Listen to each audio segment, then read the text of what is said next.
Good afternoon and welcome to Opinion Journal. I'm Mary Kissel.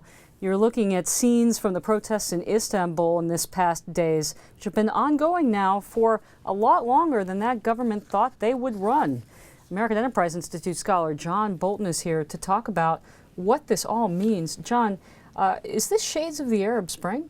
Well, I think it comes from a very different direction, actually. This is a protest with a lot of causes, I think, but one that shines through is a resistance, maybe mostly by Turkey's middle class, to Prime Minister Erdogan's campaign to Islamicize Turkish society. What Erdogan has been trying to do essentially is reverse the settlement after World War I, when the Ottoman Empire broke up and Mustafa Kemal tried to create a secular Turkish state, which has worked very well for the Turks in the 90-plus years since that happened. Erdogan has a different view. He's been trying to pack the judiciary with sympathizers to his point of view. He's been trying to take over the military. And increasingly, he's been imposing this strict Islamic legal interpretation on civil society. And a lot of this, I think, is a reaction to that. So, in fact, it's very different from much of the Arab Spring, which had a heavy Islamicist component. Well, Erdogan has also gone after journalists, too, very heavy-handed. He's been in power for many years now. Can he survive protests like this, or should we expect a more serious crackdown in the coming days? Well, he's cracked down pretty heavily in the initial days, and in fact, at least some observers think that may have provoked even more people to go into the streets because of the harshness of the crackdown. But I don't think Erdogan's going to back down on this. Remember, before he became prime minister, he once said, "Democracy is like a streetcar.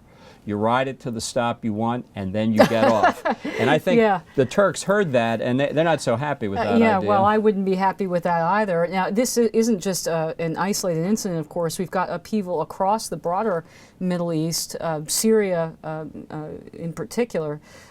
Do you think that this upheaval in Syria is seeping into Turkey and is also complicating matters here for Erdogan? Well, I think it's made maintenance of order in Turkey much harder. You have maybe 1 million plus Syrian refugees have come across the border since the Syrian civil war broke out.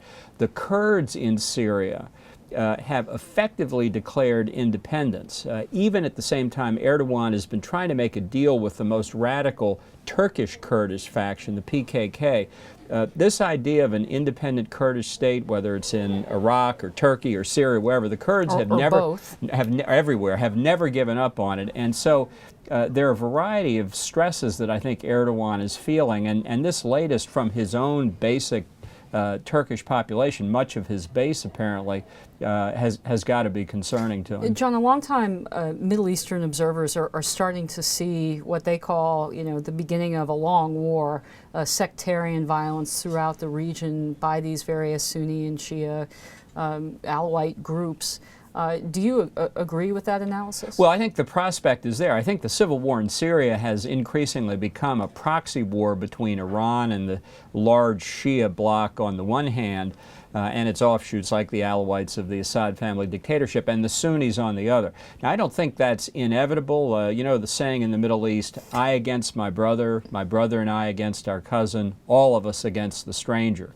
So it doesn't mean that the Middle East will fragment into two discrete blocks. I think there's a lot of complication. But I do think there's a bigger point, and that is consistent with what you've said. The Middle East itself is getting increasingly chaotic. Strategic stability is disappearing.